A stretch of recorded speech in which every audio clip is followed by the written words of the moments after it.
نفسیاتی یہ بات آئی ہے کہ کہا انہوں نے اپنے دل کا غضب نکالنے کے لیے، غصہ نکالنے کے لیے السلام علیکم اور راعینا، لیکن اب دل میں ایک بات شروع ہوئی کہ دیکھو ہم نے ان کی توہین کی، ہم نے ان کی اس طریقے سے ہم نے طرز عمل اختیار کیا توہین آمیز، یہ اگر اللہ کے رسول ہوتے فی الواقع تو اللہ ہمیں فوراً پکڑ لیتا۔ اللہ کیسے گوارا کر سکتا ہے اپنے رسول کی توہین، اپنے رسول کی شان میں گستاخی؟ تو ہماری تو زبان جو ہے اسی وقت اس پر فالج پڑ جانا چاہیے تھا، لقوہ ہو جاتا کہ ہم بول نہ سکتے، ہماری زبان جو ہے وہ شل ہو جاتی، تو اور ہمیں اللہ تعالیٰ کوئی اور عذاب دیتا جو عذاب نہیں دیا، تو اب وہ شک پیدا ہوا، تو معلوم ہوتا ہے یہ ہے ہی نہیں رسول۔ یہ ہے وہ طرز عمل جس کو کہ سورہ حدید میں بیان کیا، وَلَٰكِنَّكُمْ فَتَنْتُمْ أَنفُسَكُمْ وَتَرَبَّصْتُمْ وَارْتَبْتُمْ وَغَرَّتْكُمُ الْأَمَانِي۔ یہ ریب اب پیدا ہونا شروع ہوا، جو تھوڑی بہت ایمان کی پونجی تھی، کوئی یقین کی کوئی دولت تھی،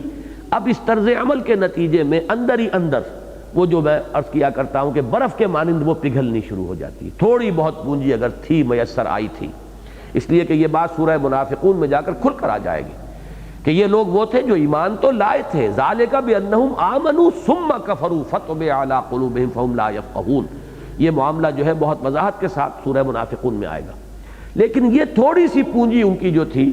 ان کی بے عملی، جان اور مال کی محبت، اس کی وجہ سے پیش قدمی نہ کر سکنا، ایمان کے تقاضوں کو ادا کرنے سے کنی کترانا، اس کے نتیجے میں اب وہ ریب اور شکوک و شبہات کے ڈیرے دلوں کے اندر پیدا ہو جانا، یہ اس کی ایک مثال ہے بہت اہم کہ وہ بات کہی انہوں نے اور پھر دل میں یہ خیال آیا، شیطان نے اب یہ وسوسہ اندازی کی، وَيَقُولُونَ فِي أَنفُسِهِمْ لَوْلَا يُعَذِّبُنَا اللَّهُ بِمَا نَقُولُ، کیوں نہیں عذاب دیتا اللہ ہمیں اس چیز پر کہ جو ہم کہہ رہے ہیں؟ کیا مطلب؟ اس کو یہاں واضح نہیں کیا گیا، اب اس پر آپ خود غور کیجئے کہ یہ معلوم ہوتا ہے اللہ کے رسول ہیں ہی نہیں۔ یہ ہے وہ جو ان کے یہ پورا پروسیس جو ہے جس منفی رخ پر چل رہا ہے، جو اس کا آخری نتیجہ ہے، حسبہم جہنم، ان کے لیے تو کافی ہے اور مناسب ہے جہنم، یصلونہا، اور اس میں وہ داخل ہو کر رہیں گے، فبئس المصیر، اور وہ بہت ہی برا ٹھکانہ ہے۔ یا ایھا الذین آمنوا، اہل ایمان، اذا تناجیتم، جب تم ایک دوسرے سے سرگوشی کرو، فلا تتناجوا بالاسم والعدوان ومعصیۃ الرسول، وہی تین الفاظ دہرا کر آ گئے۔ تمہاری یہ علیحدہ کی گفتگو جو ہے ان تین میں سے کسی شے کے لیے نہ ہو، کسی گناہ کی بات پر کوئی باہمی مشورہ کرنا، یا کسی زیادتی، اسم جو ہوتا ہے وہ اللہ کے ساتھ ہوگا، اور زیادتی عدوان وہ عباد کے ساتھ ہوگی، مسلمانوں کے ساتھ، کسی پر دست درازی، کسی کے خلاف کوئی اقدام، ومعصیۃ الرسول، اور رسول کی نافرمانی، ان چیزوں کے لیے سرگوشیاں نہ کرو، ان چیزوں کے لیے بیٹھ کر علیحدگی میں گفتگویں نہ کیا کرو۔ وتناجوا، ہاں کرو اگر کرنی ہے سرگوشی، وتناجوا بالبر والتقوی، نیکی کے کاموں کے لیے، تقوی کے لیے، بھلائی کے لیے۔ اس کی شرح وہ ہے جو میں آپ کو سنا چکا ہوں، سورہ نساء کی آیت نمبر 114، لا خیر فی کثیر من نجواہم الا من امر بصدقۃ او معروف او اصلاح بین الناس۔ یہاں تین چیزوں سے 2 مرتبہ روکا، اس کے مقابلے میں یہاں تو صرف بر اور تقوی کے الفاظ آئے، لیکن سورہ نساء کی اس آیت میں 3 ہی چیزیں متبادل آ گئیں، الا من امر بصدقۃ او معروف او اصلاح بین الناس۔ تو اگر کرنا ہی ہے، سرگوشی کرنی ہے، یہ میں نے جیسا کہ عرض کیا کہ سرگوشی، علیحدگی میں گفتگو تمدن کی ضرورت بھی ہے، خود تحریکی ذرائع کے لیے بھی، تحریکی تقاضوں کو پورا کرنے کے لیے بھی ضروری ہے۔ کسی وقت کوئی ساتھی جو ہے محسوس ہوا نظم کی پابندی نہیں کر رہا، وہ ڈھیلا پڑ رہا ہے، اس کا جذبہ کوئی سٹ پڑتا نظر آ رہا، تنہائی میں چاہیے اس کو سمجھائیے، بلکہ اس کے لیے بہترین موقع ہی تنہائی میں جا کر بات کرنے کا ہے۔ اگر آپ لوگوں کے اندر، اجتماع کے اندر وہ بات کریں گے تو اس کے اندر مزید ہو سکتا ہے کہ ڈھٹائی پیدا ہو جائے، اگر علیحدگی میں جا کر سمجھائیں گے تو اس کے بہتر نتائج نکلیں گے۔ لہٰذا یہ ہے وہ مثبت کام کہ علیحدگی میں بات کرو تو دیکھو کہ وہ ان چیزوں کے لیے ہونی چاہیے، الا من امر بصدقۃ او معروف او اصلاح بین الناس، واتقوا اللہ الذی الیہ تحشرون، اور اس اللہ کا تقوی اختیار کرو جس کی طرف کہ تمہیں جمع کیا جائے گا، تمہیں گھیر کر لے جایا جائے گا، جمع کر دیا جائے گا، مراد وہی قیامت کے دن۔ انما النجوى من الشیطان، جان لو کہ نجوہ یہ شیطان کی طرف سے ہے، ایک شیطانی فعل ہے، اور اس سے مراد اب وہی نجوہ ہوگا کہ جو وہاں ہو رہا تھا، نہ کہ وہ نجوہ کہ جس کا کہ سورہ نساء کی اس آیت میں ذکر آیا ہے۔ لِيَحْزُنَ الَّذِينَ آمَنُوا، تاکہ اہل ایمان کو رنج پہنچے، انہیں افسوس ہو۔ یہ حزن کا لفظ یہاں پر بہت ہی مناسب لفظ آیا ہے، بہت پیارا لفظ آیا ہے۔ اصل میں کہیں بھی آپ دیکھیں کہ چند افراد علیحدہ بیٹھے ہوئے ہیں اور آپس میں خسر پسر کر رہے ہیں، تو یہ ایک فطری اور لازمی نتیجہ ہے کہ طبیعت کے اندر اس سے ایک تکدر اور گرانی پیدا ہو جائے گی۔ پتہ نہیں یہ کیا بات کر رہے ہیں،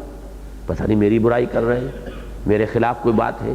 کیا ہے یہ خام خواہ کا، جہاں کہیں بھی یہ چیز نظر آئے گی، کہیں کسی کونے میں دو آدمی علیحدگی میں گفتگو کرتے نظر آئیں گے تو فطری طور پر جو ہے اس کا ایک رد عمل ہوگا، تشویش سی پیدا ہوگی، اور خام خواہ کو ایک میل سا دل پر جو ہے وہ ان لوگوں کے لیے آئے گا۔ یہ وہ حزن کی کیفیت ہے۔ اس سے وہ جماعتی زندگی کے اندر جو ایک کھلی فضا درکار ہے،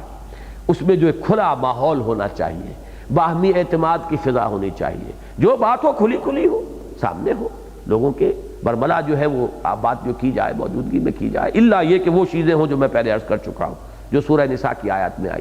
آئی ہے۔ لیکن یہ کہ عام طور پر جو نجوہ ہوتا ہے، اور خاص طور پر وہ نجوہ جس کا کہ اس سورہ مبارکہ میں ذکر آ رہا ہے، وہ پھر ہوتا ہے کہ جس سے مسلمانوں کو ایک دکھ اور رنج پہنچتا ہے۔ لِيَحْزُنَ الَّذِينَ، یہی لفظ حزن آیا ہے، دو روایات میں آپ کو سنا رہا ہوں اس لیے کہ میں نے عرض کیا آپ سے کہ اصلاً تو یہ مضامین سمجھ میں آئیں گے وہ جو کشمکش اقامت دین کی جد و جہد، انقلابی جد و جہد، اور اس میں ان دو احزاب کا وجود میں آ جانا، اور ایک جو جماعتی زندگی میں ففتھ کالمسٹ عنصر ہے اس کا اس باہر کے جو کھلے دشمن ہیں ان کے ساتھ ساز باز کا ہونا، اور آپس میں ان کا نجوہ، ایک تو یہ ہے اصل مضمون، یہ سمجھ میں نہیں آیا تو گویا کہ سورہ مبارکہ سمجھ میں نہیں آئی۔ دوسرے اسی سے ہم اخذ کریں گے اپنے لیے رہنمائی، اگر ہم چاہتے ہیں اقامت دین کی جد و جہد کرنا، اسلامی انقلاب برپا کرنا، تو جو نظم جماعت ہمارا بنے گا اس کے لیے بھی آداب ہمیں یہیں سے ملیں گے۔ تیسرے درجے میں جو عموم لفظ ہے اس میں کچھ مجلسی آداب بھی آ رہے ہیں۔ یہ عام مجلسی آداب کے بھی خلاف ہے کہ علیحدہ بیٹھ کر بات کی جائے، گفتگو کی جائے، اور خاص طور پر یہ حدیثیں جو ہیں جیسے کہ بخاری میں یہ روایت موجود ہے، اذا کنتم ثلاثۃ فلا يتناجى اثنان دون صاحبہما فإن ذلك ليحزنه، اگر تم کہیں تین ہو تو دو آدمی علیحدہ آپس میں گفتگو نہ کریں اس تیسرے سے چھپ کر، تیسرے کو بات نہ بتائیں، علیحدگی میں بات کریں، یہ ہرگز مت کیا کرو جب تم تین ہو، اس لیے کہ اس سے اسے حزن ہوتا ہے، اسے یہ خیال ہوتا ہے کہ پتہ نہیں میرے خلاف کوئی بات ہو رہی ہے۔ تو عام مجلسی زندگی کے اندر بھی ان آداب کو پیش نظر رکھنا ضروری ہے۔ بلکہ ایک صاحب نے بڑے پیارے الفاظ لکھے ہیں کہ اسی کے ذیل میں یہ طرز عمل بھی آ جاتا ہے کہ فرض کیجئے آپ کہیں بیٹھے ہوئے ہیں، تین چار آدمی، اور دو افراد جو ہیں ان کی زبان کوئی اور بھی ہے جس کو وہ جانتے ہیں، انہوں نے آپس میں اپنی زبان میں بات کرنی شروع کر دی، تو میں نے یہ محسوس کیا کہ واقعتاً یہ ہوتا ہے۔ ہمارے پٹھان بھائیوں کی یہ بڑی کمزوری ہے، اگر آپ کہیں ہو تو وہ اگر دو پٹھان ہوں گے تو پھر وہ اپنی پشتو جو ہے اس کے اندر شروع ہو جائیں گے، بالکل لحاظ نہیں کریں گے کہ ہم اس ایسی مجلس میں ہیں جس میں کہ کوئی وہ لوگ بھی بیٹھے ہوئے ہیں جو پشتو نہیں جانتے۔ تو مجھے احساس ہوا جب میں نے ان کی وہ رائے پڑھی کہ واقعتاً طبیعت پر ایک منفی رد عمل ہوتا ہے، آدمی کچھ ان ایزی سا فیل، کم سے کم انکمفرٹیبل فیل کرتا ہے کہ یہ کیا بات ہو رہی ہے۔ وہ بات ہونی چاہیے جب مجلس میں ہے تو اسی انداز میں، اس طور سے کہ سب اس میں شریک ہو، البتہ کسی کو شدید ضرورت بھی ہو سکتی ہے۔ تو مسلم شریف میں جو روایت آئی ہے اس میں ایک الفاظ اضافی ہے، اذا کنتم ثلاثۃ فلا يتناجى اثنان دون الثالث الا باذنہ فانہ یحزنہ، کہ اگر تم تین ہو تو تیسرے ایک کی اجازت کے بغیر دو آپس میں کوئی گفتگو نہ کریں، کوئی علیحدہ سے کوئی سرگوشی نہ کرے، اجازت لے لیں کہ ہمیں ذرا کچھ بات کرنی ہے۔ اور یہ بھی میں سمجھتا ہوں کہ کوئی بدرجہ مجبوری کہیں شدید ہی ضرورت احتیاج لاحق ہو جائے تو کرنا چاہیے، ورنہ اس سے حتی الامکان اجتناب کرنا چاہیے۔ تو یہ بھی در حقیقت جو مجلسی آداب ہیں وہ بھی ہمیں یہیں سے اخذ کرنے ہیں، اور یقیناً جیسے کہ تفسیر کا اصول ہے کہ الاعتبار لعموم اللفظ لا لخصوص السبب، اصل اعتبار کیا جائے گا الفاظ کے عموم کا، باقی جو پس منظر ہے، جو سبب ہے، جو شان نزول ہے، صرف اسی تک بات کو محدود نہیں رکھا جائے گا، بلکہ یہ جیسا کہ میں نے بارہا عرض کیا ہے کہ تدبر قرآن کے لیے پہلا قدم تو یہی ہونا چاہیے کہ خاص اس کانٹیکسٹ میں رکھ کر ان آیات کو اور اس صورت کو جن حالات میں جس پس منظر میں وہ نازل ہوئی ہیں، پہلے تو اسی کو سمجھنا چاہیے، اصل بات تو وہی ہے۔ وہ جب پوری طرح انسان کے فہم کی گرفت میں آ جائے، اب عموم لفظی کے ساتھ اس کی کہاں کہاں اس کا اطلاق ہو سکتا ہے، ہمیں اس سے کیا اور ہدایات ملتی ہیں، تو یہ پھر جیسے کہ امام راضی رحمہ اللہ فیہ مسائل، اب وہ شروع کرتے ہیں کہ اب اس میں یہ مسئلے جو ہیں اس آیت سے یا ان الفاظ سے یہ چیزیں ہیں کہ جو سامنے آتی ہیں، پھر وہ گنتی کرتے چلے جاتے ہیں۔ وہ عموم لفظی کی بات ہوگی۔ باقی یہ کہ پہلا یقیناً غور و فکر کا مرحلہ یہی ہے کہ خاص اس کانٹیکسٹ میں رکھ کر ان الفاظ کو اور ان پر غور کیا جائے کہ جس کانٹیکسٹ میں وہ نازل ہوئے۔ انما النجوى من الشیطان لیحزن الذین آمنوا ولیس بضارهم شیئا الا باذن اللہ، یہ ہے ہمارے ایمان کا تقاضا، اور اس میں وہ جو حزن پیدا ہوتا ہے اہل ایمان کے دلوں میں، گویا کہ اس سے بچاؤ کی ایک تدبیر ہے جو انہیں سجھا دی گئی، اور نہیں ہے وہ یعنی شیطان انہیں کچھ بھی ضرر پہنچانے والا، قادر نہیں ہے، کوئی ضرر نہیں پہنچا سکتا، الا باذن اللہ، مگر اللہ کے اذن سے۔ یہ ہے وہ توکل اللہ پر، یقین کہ تمہیں فکر مند نہ ہو، خامخواہ پریشان نہ ہو، ان کی خسر پھسر، ان کے یہ شیطانی مشورے، ان کی یہ شیطانی منصوبہ بندیاں کوئی نقصان تمہیں نہیں پہنچا سکیں گے۔ لیکن یہ کہ ہر چیز کا ایک فطری اور فوری اثر ہوتا ہے، وہ اس کے منافی نہیں ہوتا۔ مثال کے طور پر آپ کو کوئی رنج پہنچا ہے تو فوری سا تھوڑی دیر کا ایک صدمہ، یہ ایمان کے منافی نہیں ہے، لیکن اسے دل کو لگا لینا یہ منافی ہو جائے گا۔ سورہ تغابن جب ہم پڑھیں گے تو تفصیل سے یہ بات سامنے آئے گی، ما اصاب من مصیبت الا باذن اللہ ومن یؤمن باللہ یہد قلبہ، کوئی مصیبت اللہ کے اذن کے بغیر نازل نہیں ہو سکتی۔ تو جس کو اللہ پر ایمان ہو اس کے دل کو تو اطمینان اور سکون رہتا ہے کہ اگر کوئی بات آ گئی ہے تو کوئی پرواہ نہیں، میرے رب کے علم کے بغیر تو نہیں آئی، اس کے اذن کے بغیر نہیں آئی، وہ میرا خیر خواہ ہے، میری مصلحتوں کو مجھ سے بہتر جانتا ہے، میں تو نہیں جانتا وہ جانتا، انک تعلم ولا اعلم وتقدر ولا اقدر، تو اس لیے کوئی فکر کی بات نہیں۔ یہ ہے ایمان کا وہ لازمی تقاضا۔ لیکن فوری طور پر کچھ افسوس ہو جانا، کوئی عزیز فوت ہو گیا، اس کا کوئی رنج اور صدمہ، یہ ایمان کے منافی نہیں ہوگا۔ اسی طریقے سے جب جماعتی زندگی میں لوگ دیکھتے ہیں کہ کچھ لوگوں نے جتھا بندی کر لی ہے، علیحدہ بات کر رہے ہیں، تو یقیناً اس کا ایک رد عمل ہوگا طبیعت پر، ایک ملال جو ہے پیدا ہوگا، البتہ اس کو زیادہ گہرے نہیں ہونے دینا چاہیے، اس کے کچھ مستقل جو ہے تاثر اس سے نہیں لینا چاہیے، اور اس سے بچنے کی شکل کیا ہوگی؟ یہ یقین وَلَيْسَ بِضَارِّهِمْ شَيْئًا إِلَّا بِإِذْنِ اللَّهِ، نہیں ہے انہیں کوئی بھی ضرر پہنچانے والا، قطعاً کوئی نقصان نہیں پہنچا سکے گا مگر اللہ کے اذن سے۔ اللہ ہی کو تمہاری کوئی آزمائش مطلوب ہے، تمہارے لیے کوئی امتحان جو ہے مقصود ہے، کیا کسی کو پھر کسی کا امتحان مقصود ہے، تو اللہ تعالیٰ جو ہے کوئی تمہیں اس طرح کی کوئی تکلیف جو ہے اس کے اذن سے پہنچ جائے، ظاہر بات ہے پھر اس سے بچاؤ کی کوئی شکل ہی نہیں ہے۔ لا ملجا منکا ولا ماوا الا الیک، اے اللہ تجھ سے کہیں نجات پانے کی جگہ اور تجھ سے کہیں پناہ نہیں ہے مگر تیرے ہی دامن میں، کہاں جائیں گے؟ کوئی اور پناہ گاہ تو ہے ہی نہیں۔ جیسے کہ کوئی بچہ جو ہے اگر اسے ماں مار رہی ہو تو آپ نے دیکھا ہوگا کہ وہ لپٹتا ہے ماں ہی سے، کہاں جائے گا؟ وہ ماں مار رہی ہے تو ناراض ہو کر کہیں ادھر ادھر نہیں جائے گا، وہ پھر اپنی ماں سے لپٹتا ہے، اسی کے دامن سے چپٹتا ہے۔ تو یہ بہترین تعبیر ہے، جب میں یہ الفاظ پڑھتا ہوں حدیث نبوی میں جو آتے ہیں تو بچے کا وہ نقشہ میرے نگاہ میں آ جاتا ہے کہ ماں مار رہی ہے لیکن وہ ماں ہی کے دامن سے لپٹے جا رہا ہے، چمٹ رہا ہے، اسی کے قدموں سے، اسی ٹانگوں سے لپٹ رہا ہے۔ وہی ہے کہ ولا ملجا منکا ولا ماوا الا الیک، اے اللہ تجھ سے کوئی پناہ گاہ، تجھ سے کہیں بھاگ کر جانے کی کوئی جگہ، تجھ سے کوئی نجات پانے کی جگہ ہے ہی نہیں سوائے خود تیرے ہی دامن میں۔ آئیں گے تو ہم تیرے ہی دامن میں آئیں گے، پناہ گاہ تو وہی ہے۔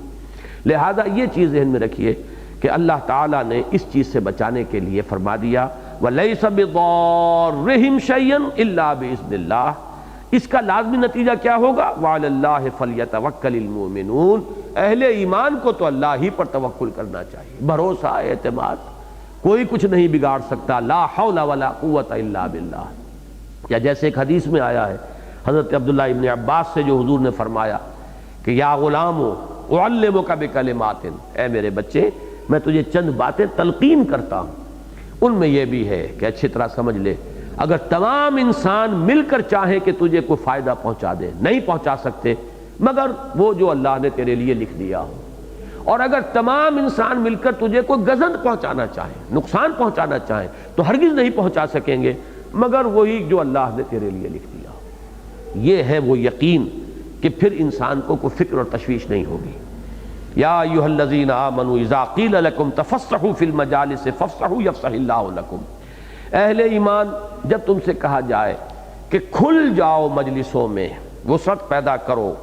تو ذرا کھل کے بیٹھا کرو، اللہ تعالیٰ تمہارے لیے کشادگی پیدا کر دے گا۔ یہاں دو مفہوم لیے گئے تفسحوا کے۔ ایک تو یہ ہے کہ اگر کوئی آیا ہے مجلس میں، ہم بیٹھے ہوئے ہیں، یہ عام مجلسی آداب کے اعتبار سے ہوگا، اب اگر کوئی آ گیا ہے تو ایسا نہ ہو کہ وہ کھڑا کھڑا ہی بیچارہ سوکھتا رہے اور دیکھے کہ کہاں جاؤں، معلوم ہو کہ ہاسٹائل قسم کا ایٹماسفیئر ہے، کوئی اسے جگہ دینے کے لیے تیار نہیں ہے۔ آنے والوں کے لیے کھل کر ان کو خوش آمدید کہنے کا ایک انداز جو ہے کہ ان کے لیے فوراً جگہ بنائی جائے کہ اس مجلس کے اندر وہ یہ محسوس نہ کریں کہ وہ ان ویلکم گیسٹ ہیں، بلکہ یہ کہ انہیں محسوس ہو کہ کھلے دل کے ساتھ، جیسے حضور کی ایک حدیث بڑی پیاری حدیث ہے کہ تبسمک فی وجہ اخیک صدقۃ، اپنے متبسم چہرے کے ساتھ اپنے کسی بھائی سے ملاقات کرنا یہ بھی صدقہ ہے، یہ بھی نیکی ہے۔ ایسا نہ ہو کہ کوئی آپ سے ملنے آیا اور آپ عبوساً قمطریرہ بنے ہوئے ہیں، نہ بات کرنے کے لیے آمادہ ہیں، اور چہرے کے اوپر بھی آپ کی ایک عجیب سی کیفیت ہے، تو وہ بیچارہ پچھتائے گا کہ میں نے خامخواہ یہاں آ کر غلطی کی اس وقت، بجائے اس کے تبسمک فی وجہ اخیک صدقۃ، آپ نے خیر مقدم کیا ہے تبسم کے ساتھ، تو یہ بھی ایک نیکی ہے، صدقہ ہے، یہ بھی بھلائی ہے۔ اسی طریقے سے آنے والوں کو خوش آمدید کہنا محفل میں، اور ان کے لیے کھل کے بیٹھ جانا تاکہ جگہ پیدا ہو جائے۔ لیکن یہ ہے مجلسی آداب۔ اس وقت ترتیب میری اپنی جو ہے وہ الٹی ہو گئی ہے کہ میں نے وہ آخری بات پہلے بیان کر دی۔ اصلاً اس پس منظر میں اس کو لے جائیے۔ وہ پس منظر میں بات یہ ہے کہ جب مسلمانوں کا عام اجتماع ہوتا تھا تو یہ لوگ اپنا گروہ علیحدہ بنا کر بیٹھتے تھے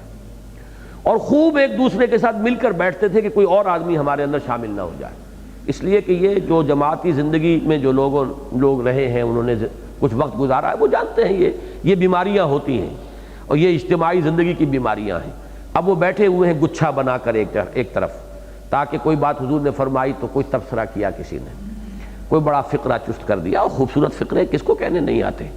اب اس پہ مسکرائے، سب کے سب لوگ مسکرائے، ایک دوسرے کی طرف دیکھا، تاکہ بقیہ جو جماعت ہے اہل ایمان کی ان کو تشویش ہو، ان کو پریشانی لاحق ہو، دل جمعی کی بجائے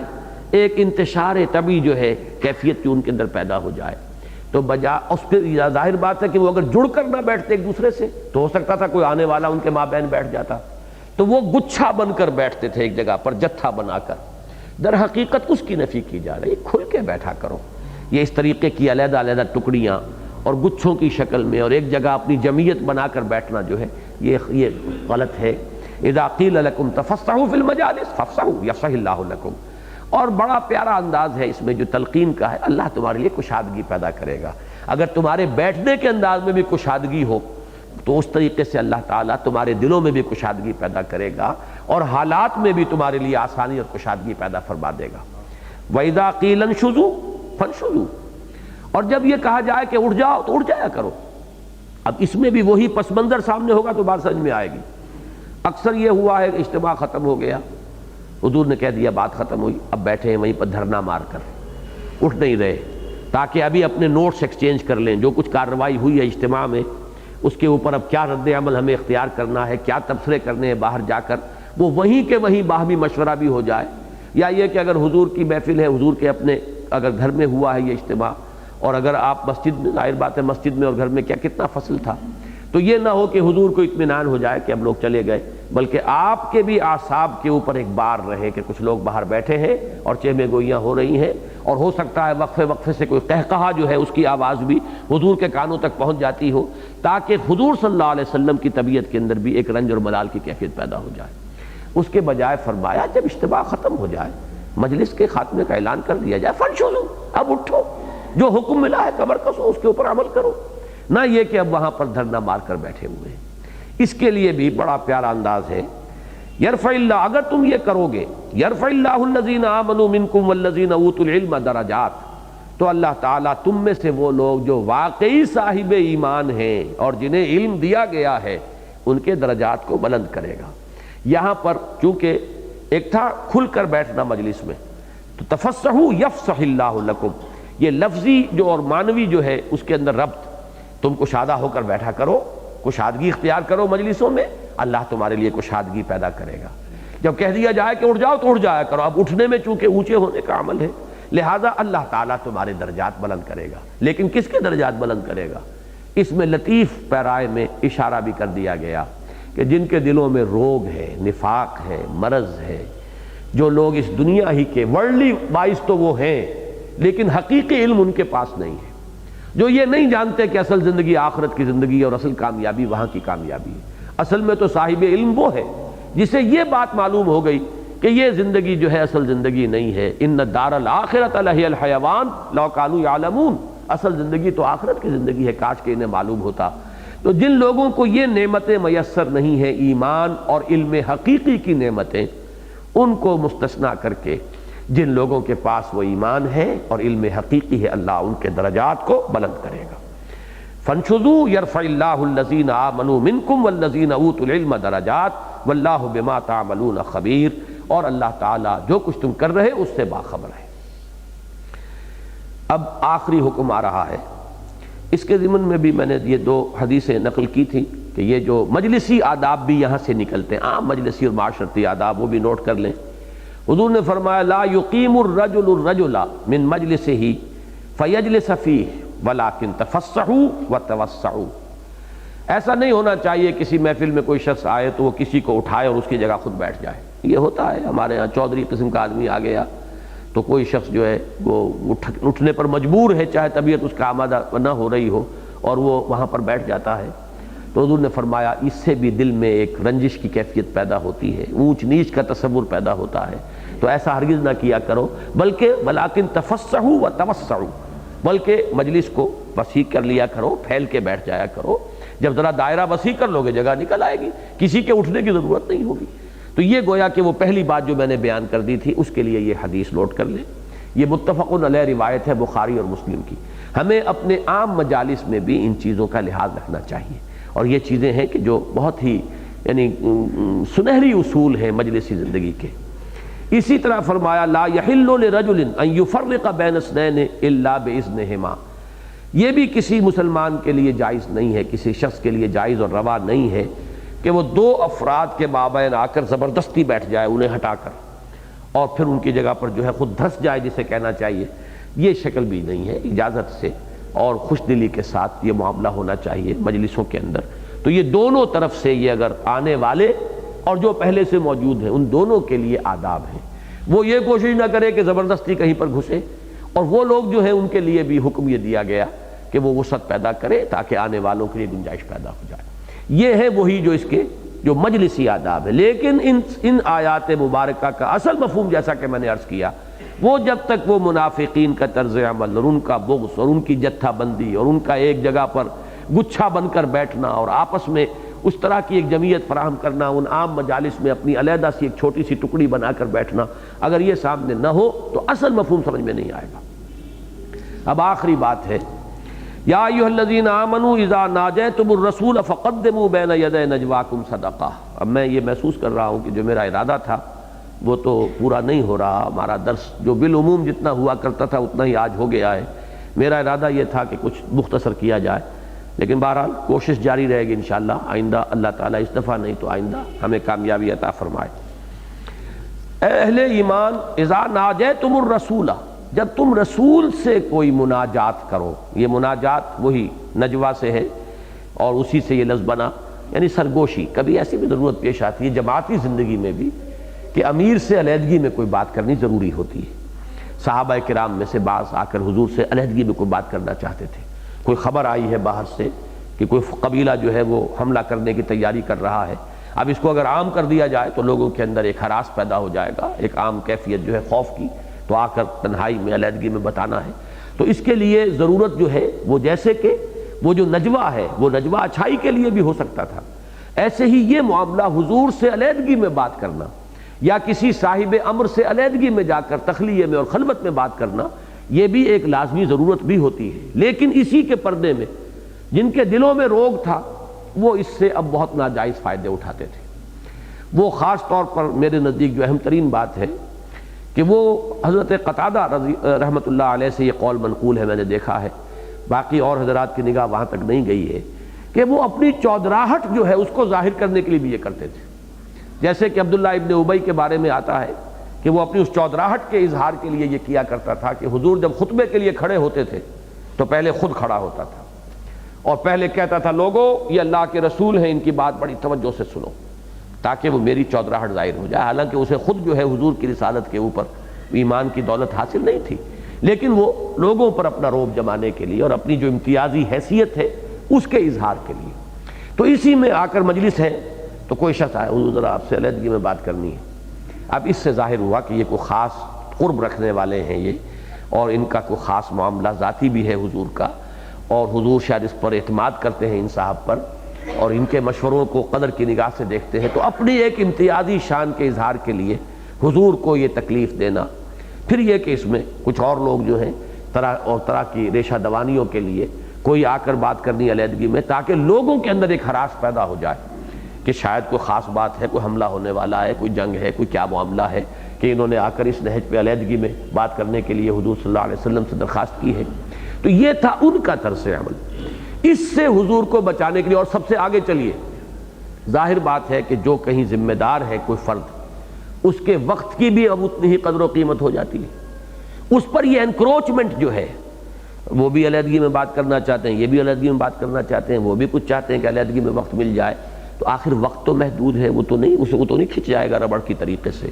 اس سے بھی خود جماعتی زندگی کو نقصان پہنچتا ہے۔ انہیں جو تخلیہ چاہیے، ظاہر بات ہے حضور صلی اللہ علیہ وسلم کی بھی اپنی ذاتی ضرورتیں بھی ہوتی تھی،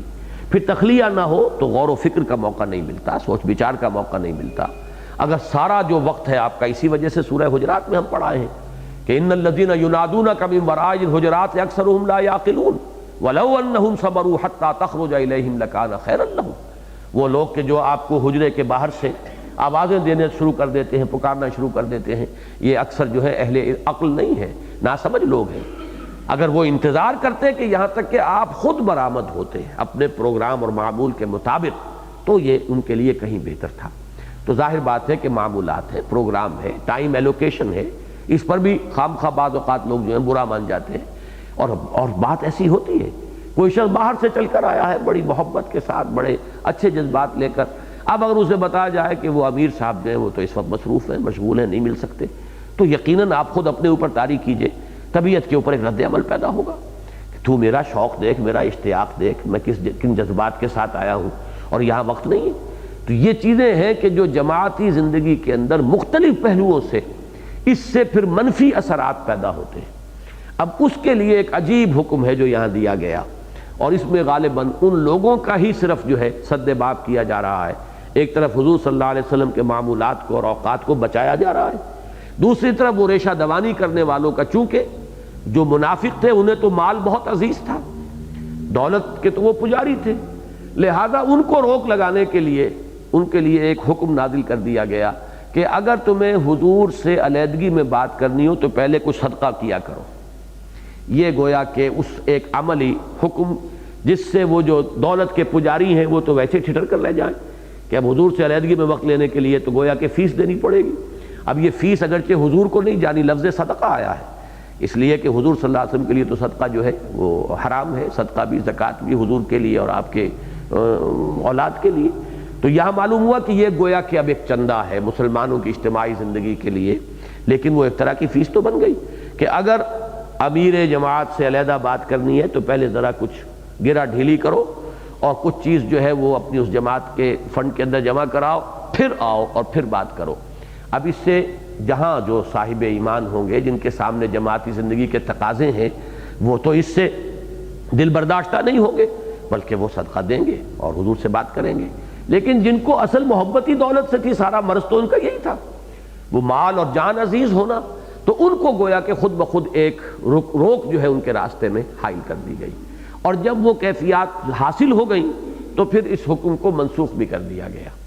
تو یہ ایک مثال ہے قرآن مجید میں کہ ایک حکم جو ہے جب آیا وہ بھی، اور پھر اس کے اب نہیں معلوم ہمیں کتنے دن کے بعد، کتنے عرصے کے بعد اس کی منسوخی ہوئی ہے، تو اس کا جو ناسخ آیت جو ہے وہ بھی ساتھ ہی یہاں پر قرآن مجید میں شامل کر دی گئی ہے۔ جو حضرات واقف ہے میری رائے سے، یہی رائے میری ہے جو 23واں رکوع ہے سورہ بقرہ کا، جس میں رمضان اور روزے کا حکم آیا ہے کہ اس میں بھی ناسخ و منسوخ جو ہے وہ دونوں بالکل ساتھ ساتھ رکھ دی گئی ہیں، اور اسی وجہ سے بہت سے لوگوں کو ان کے سمجھنے میں دقت پیش آئی ہے اور مغالطہ ہوا ہے۔ بہرحال یہاں پر ایک مثال اور بھی ہے، سورہ مزمل میں بھی وہ جو قیام اللیل کا حکم تھا اس کے لیے جو نسخ کرنے والی آیت نازل ہوئی وہ بھی سورہ مزمل کے آخر میں شامل ہے۔ دوسرا رکوع بلکہ وہ ایک ہی آیت پر غالباً مشتمل ہے، بہت طویل آیت ہے، پورا رکوع اسی پر مشتمل ہے،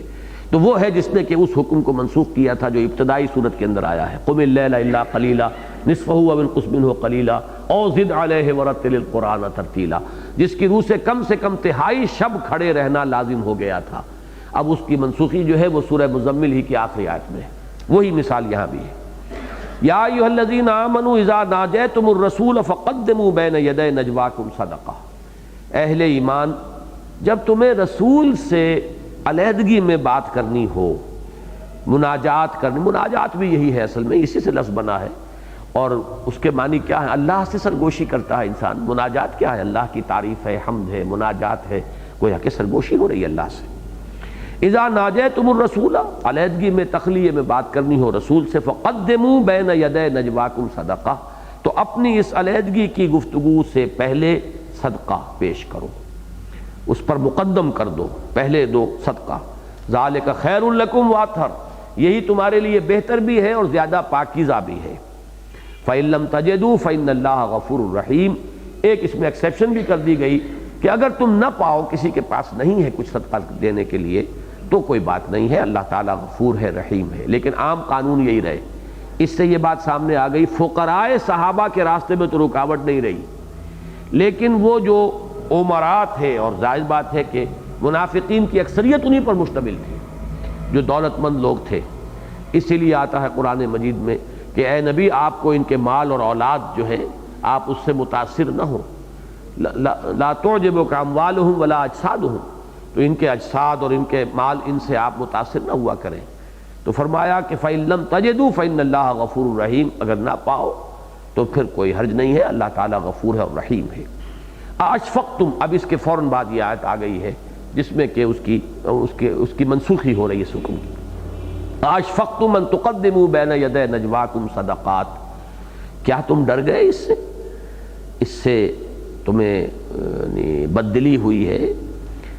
اشفقتم، کیا تم ڈر گئے ہو اس سے کہ تم اپنے